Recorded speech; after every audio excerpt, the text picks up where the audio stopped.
Kokiais bruožais turėtų pasižymėti jaunas žmogus, jeigu jisai svajoja tapti fotografu, profesionaliu būtent? Darbas. Taip. Sakot, bruožai nebūtini, svarbiausia yra darbas. Svarbiausia yra noras, tai yra pats svarbiausias dalykas. Noras ir pats svarbiausias dalykas yra apsisprendimas.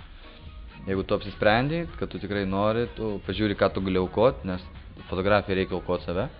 Čia vienreikšmiškai reikia aukoti savo laiką, reikia aukoti save, atsisakyti tai, ką tu turi, draugų, ten pažįstamų, draugė, nes tavęs galų gale praėjus 2 metam niekas nesupras ir tuo gali būti tikras, nes iš tikrųjų darbo, jeigu tu norėsi ir dirbsi, bus labai daug, tau teks aukoti kažką.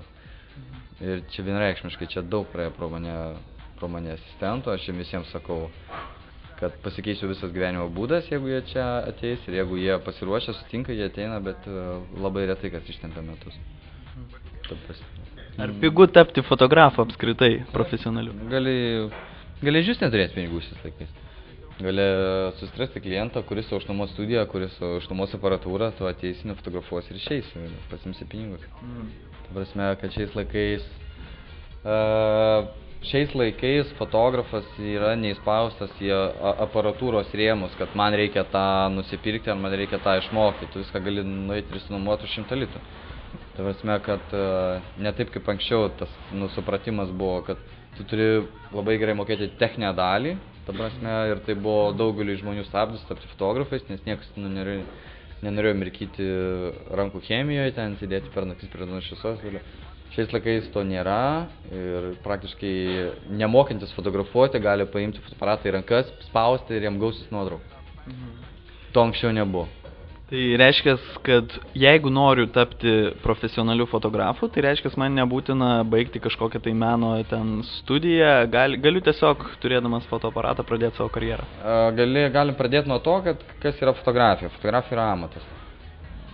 Tai yra amatas, kuris yra perduodamas, tarkim, iš kartos į kartą, kuris yra išmokstamas, kuris paklausus rinkoje, už kurį mokami pinigai. Analogiškai pasakyčiau, galbūt ne taip tikliai, bet batsiuvys. Irgi yra amatas, jisai teikia paslaugą tam tikrai žmonių grupiai, už tą paslaugą jie moka pinigus, jisai ar ten pats daro batus jau, ar jisai pats juos siuva, ar tik tai taiso, ar ten pats sukuria poniai kažkokią tai aukštakulnį. Tai irgi yra amatas, jisai sukuria produktą. Fotografija irgi lygiai yra tas pats, mes sukuriam produktą, mes jį parduodam. Tai tavo klausimas, ar gali bet kuris, tai bet kuris. Nori, tu gali tapti fotografu, jeigu to tikrai nori. Čia nėra išrinktųjų klubas, ten gimusių žvaigždžių, ten ir taip toliau. Kiekvienas nori, gali. Dabar yra pavyzdžiai, mano mokiniai iš šios studijų, kurie išėjo, atsidarinėja savo studijas, perkasi aparatus, fotografuoja, dirba. Viskas puikiai. O kaip rinka? Paskutinis klausimas būtų apie rinką. Ar reikia šiuo metu Lietuvai naujų fotografų profesionalių? Visada reikia naujų fotografų. Ta prasme, čia yra judėjimas į priekį. Jeigu, tarkim, neatsiras rinkoje nieko naujo per 2 metus, aš degraduosiu, nes man nebus stimulo geriau daryti.